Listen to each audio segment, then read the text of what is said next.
सारे घर में सजा मौला दिया जी सालगिरह सारे मिलके आखो। अस्सलाम वालेकुम जी, क्या हाल चाल है आप सबका। आई होप कि आप सब ठीक ठाक होंगे। और आज तो काफ़ी दिनों बाद जो है ना मैंने व्लॉग एडिट, फिर मेरे पास ये व्लॉग बना हुआ पड़ा था लेकिन मेरे पास अपलोड करने का टाइम नहीं था क्योंकि बस मेरी जो है वो मदर बीमार हो गई थी, तो इसकी वजह से फिर मैं कोई भी जो है ना वो बस कुछ भी करने का खैर टाइम नहीं था। यहाँ पे मैंने उस दिन जाना था मिलाद पे, जश्न था, तो मुझे समझ नहीं आ रही थी क्या पहनूं। मैं आपको पहले ही बता चुकी हूँ कि मेरी शादी के सारे कपड़े न्यू ही पड़े हैं ना। मैं किसी दावत पे गई थी ना कहीं भी नहीं गई थी मैं शादी के बाद। कोरोना था और लॉकडाउन था, उसकी वजह से कहीं भी नहीं जा सके हम। तो बस जो मैं घर में बस सहले कपड़े शपड़े पहन के वीडियो वगैरह बना ली। उस वक्त मुझे ज़रा ना टिकटॉक का बड़ा क्रेज़ था कि मैंने टिकटॉक्स बनानी है। शुरू में शादी के शुरू में बहुत क्रेज़ था मुझे, तो मैंने टिकटॉक बनाई और वापस जो है कपड़े हैंग कर दिए। अब यहाँ पे मैं बस ये एक दफ़ा शादी के बाद मैं, मेरा भतीजा था उसकी बर्थडे पे पहन के गई थी, फिर मैंने वापस ला के हैंग कर दिए। अभी ये वॉश नहीं हुए वैसे, बिल्कुल न्यू मतलब साफ़ सुथरे वैसे ही। अब यहाँ पे मैं रेडी हो गई थी क्योंकि जाना था मिलाद पे, दिन का टाइम था, तो जल्दी से मैं यहाँ पे तैयार हुई। शज़ैन को मैंने पहले ही रेडी करके भेज दिया था। अब यहाँ पे बस ड्रेसिंग का भी बुरा हाल हुआ है, लेकिन जब टाइम मिलेगा तो फिर ही कुछ सेट करूँगी क्योंकि जब मैंने जाना होता है जल्दी से भाग दौड़ में फटाफट चीज़ें निकाली और फिर वापस आके घर में ऑलरेडी इतने काम पड़े हुए होते हैं कि जो चीज़ ख़राब हो गई है बस वो हो ही गई है। खैर उस तरह मैं अपने घर में गंद नहीं बनाती, लेकिन ये है कि ये जो मेकअप वाली और ड्रेसिंग वाली चीज़ें ये साइड पे वैसे भी इनके आगे मिरर है तो समझ तो आता कुछ नहीं है कि अंदर क्या गंद बना हुआ है। अब यहाँ पे रेडी हो गई थे और बस आप निकलने की तैयारी कर रहे थे क्योंकि वापस आके मैंने अपनी मामा की तरफ जाना था। और फिर बल्कि नहीं, वापस आके तो मैंने कपड़े वॉश करने थे और फिर उसके बाद मैंने मामा की तरफ जाना था क्योंकि मैं सोच रही थी कि इस दफ़ा जो है ना वो 1-2 दिन जो है रुकूँगी।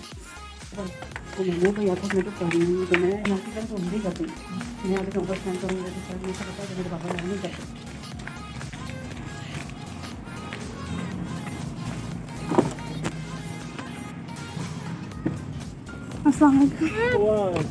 हेलो बड़ी कितनी तट्टी है।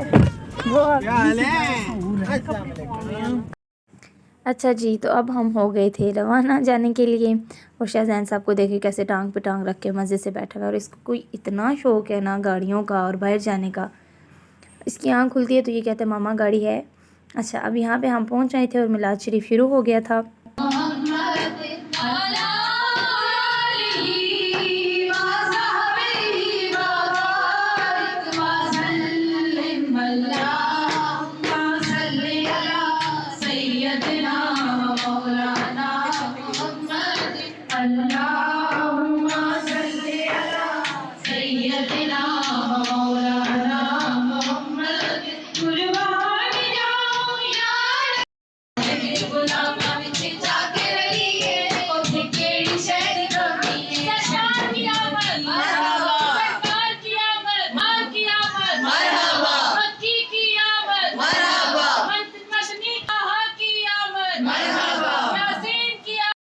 अच्छा, शाहजैन भी थक गया था बैठ के, तो मैं इसको इधर अंदर लेकर आ गई थी क्योंकि इसको भूख भी लगी हुई थी। और यहाँ पे इतनी प्यारी कोई क्यूट दो बच्चियाँ थी, एक मतलब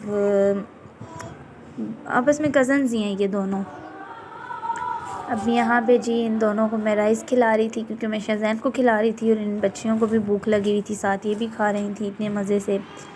माशाल्लाह बहुत प्यारी बच्चियाँ हैं, मुझे तो बहुत अच्छी लगती हैं ऐसी छोटी क्यूट बेटियाँ। अब यहाँ पे इसके बाद दुआ का टाइम आ गया था, तो हमने दुआ की सारी चीज़ें यहाँ पे रख दी क्योंकि अब दुआ का टाइम है। पहले केक कटिंग होती है और उसके बाद जो है ना वो फिर मेरे ख्याल से पहले दुआ होती है, फिर केक कटिंग होती है और फिर उसके बाद सब ने जो है ना वो डिस्ट्रीब्यूट कर देते हैं खाना वगैरह। जिसकी वजह से आप रोते बोलते दिल से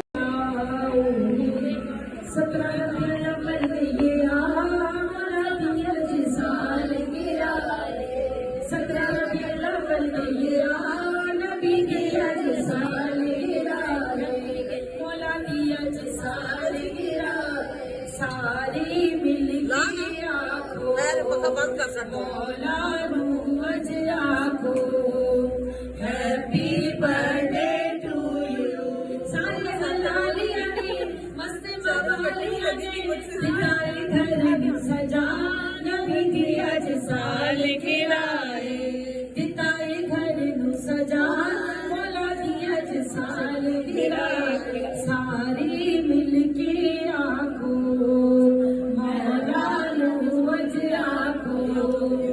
यहाँ पे भी वो फाइव बोल रही हूँ, फायरवर्क्स भी लगानी थी, लेकिन पहले केक कटिंग कर दी थी और उसके बाद ये हमें याद आया कि फायरवर्क्स भी लगानी, क्योंकि ये लगती इतनी मुश्किल से है।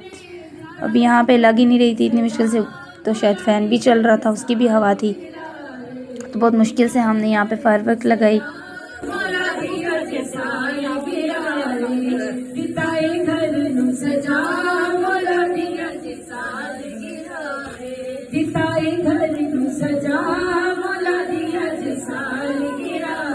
सारे मिलके आखो हैप्पी बर्थडे टू यू, सारे मिलके आखो हैप्पी बर्थडे टू यू।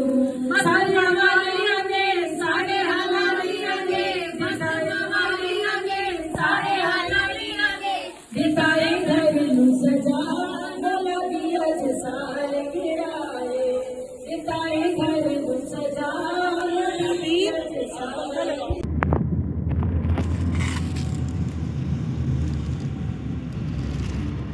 अब यहाँ पे जी बस मिलाद ख़त्म हो गया था और हम निकल रहे थे घर की तरफ, क्योंकि मैंने घर जाके काम भी करने थे और मामा की तरफ भी जाना था। ऑलरेडी शाम के 4 बज गए थे। तो वीडियो कैसी लगी कमेंट सेक्शन में ज़रूर बताइएगा और वीडियो को लाइक ज़रूर कीजिएगा। फिर मिलेंगे एक नई वीडियो के साथ, तब तक के लिए अल्लाह हाफ़िज़।